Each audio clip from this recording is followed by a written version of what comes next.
Hola, ¿qué tal estás? Bueno, hoy me gustaría comenzar una serie de estudios o reflexiones sobre los primeros capítulos del Evangelio de San Juan. Yo os animo que antes de ver este vídeo podáis leer el capítulo 1 del Evangelio de San Juan para luego pues ir directamente en este vídeo a escuchar o compartir, ¿no?, sobre algunas reflexiones de lo leído. Voy a ir bloque por bloque un poco reflexionando sobre los versículos. Por ejemplo, un primer bloque de los primeros 6 versículos. Uno cuando comienza a leer el Evangelio de Juan parece algo misterioso, ¿no? Porque se habla de la palabra, en algunas otras traducciones el verbo, y también se le denomina la luz. ¿De quién está hablando, no? Bueno, rápido cuando leemos estos versículos y luego más adelante en el capítulo tenemos varias pistas que nos indican quién es, ¿no? Por ejemplo, vemos que su llegada fue anunciada por Juan el Bautista, versículos del 6 al 8, que vino al mundo y fue rechazado, versículos 11 y 12, y la más reveladora, yo creo, versículo 14, se hizo hombre revelando la gloria de Dios. No cabe duda de que nos está hablando de Jesucristo, ¿no? Jesucristo, que según vemos en estos versículos, Jesucristo era Dios, era con Dios y era Dios, ¿no? La divinidad de Jesucristo, ese misterio de la Trinidad, de Dios Padre, Dios Hijo, Dios Espíritu Santo, que nuestra mente humana no llega a comprender, pero que este es uno de los pasajes y versículos que nos revela realmente que Jesucristo era Dios y que estuvo desde la eternidad, estuvo desde la creación del mundo, de que Dios creó todo por medio de Él. Entonces vemos a ese Jesucristo que era Dios, que, que no apareció o empezó a existir hace 2000 años. Hace 2000 años vino a la tierra, pero ya existía desde el principio de los tiempos, ¿no?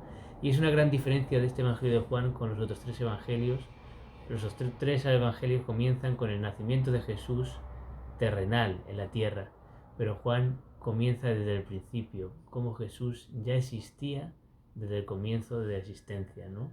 Fue eterno junto con Dios. Otro bloque que podemos ver son del versículo 10, de los versículos 10 al 13,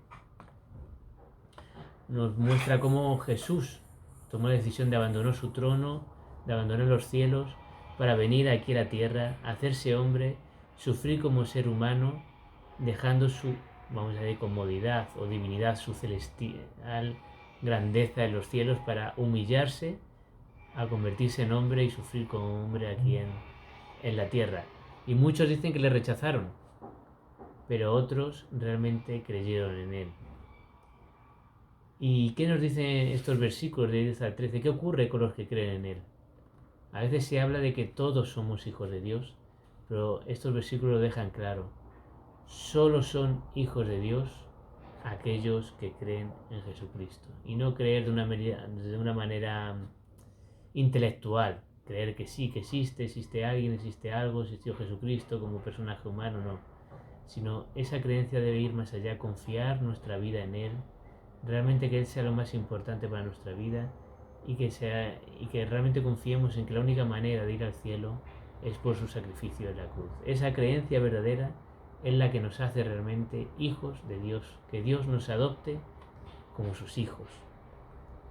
Y lo que ocurre cuando Dios nos adopta es que dice que nacemos de nuevo. Bueno, este concepto es más desarrollado en el capítulo 3 de Juan, pero básicamente es una transformación interna por medio del Espíritu Santo. Por fuera seguiremos con el mismo cuerpo carnal, pero por dentro nuestro espíritu se renueva. El Espíritu Santo empieza a vivir a nosotros y nuestras ideas, nuestros pensamientos, nuestras prioridades, nuestros gustos, todo eso cambia y converge para ser más como Jesucristo y someternos a Él.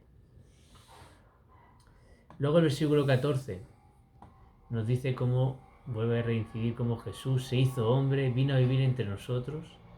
Nos dice que Él estaba lleno de amor inagotable y fidelidad. Se hizo hombre, sí, pero las cualidades de este hombre Dios no tienen nada que ver con las de los hombres y mujeres que vemos en nuestro tiempo y en cualquier otro tiempo, ¿no? Nos dice que su amor era inagotable. No dependía de las circunstancias, nunca se agotaba. Una vez se amaba y otra vez no. Su amor era inagotable, igual que su fidelidad.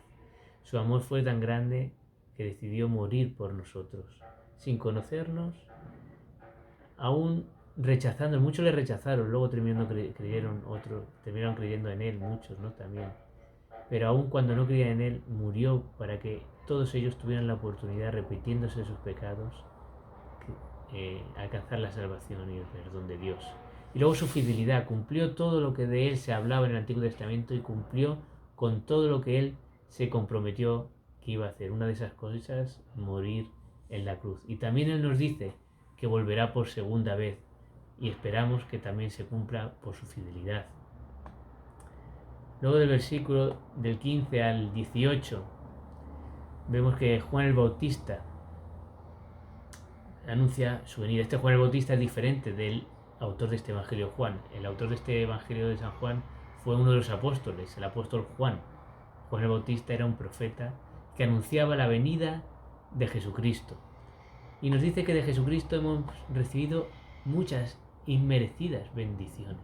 Una de ellas es la poder ser perdonado por Dios, pero dice que nos dan muchas bendiciones inmerecidas.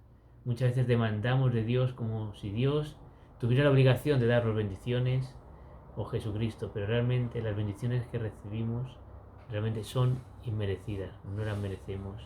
Y su amor, su misericordia son más grandes que a veces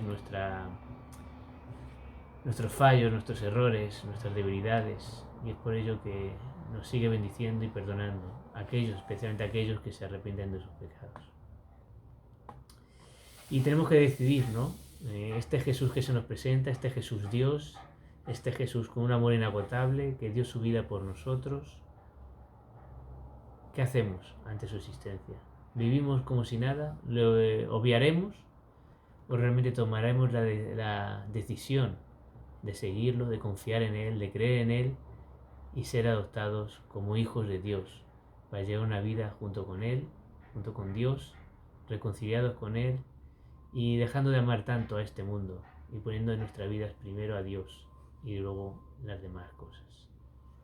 Te animo a que creas en Jesucristo y seas adoptado por Dios. Un abrazo.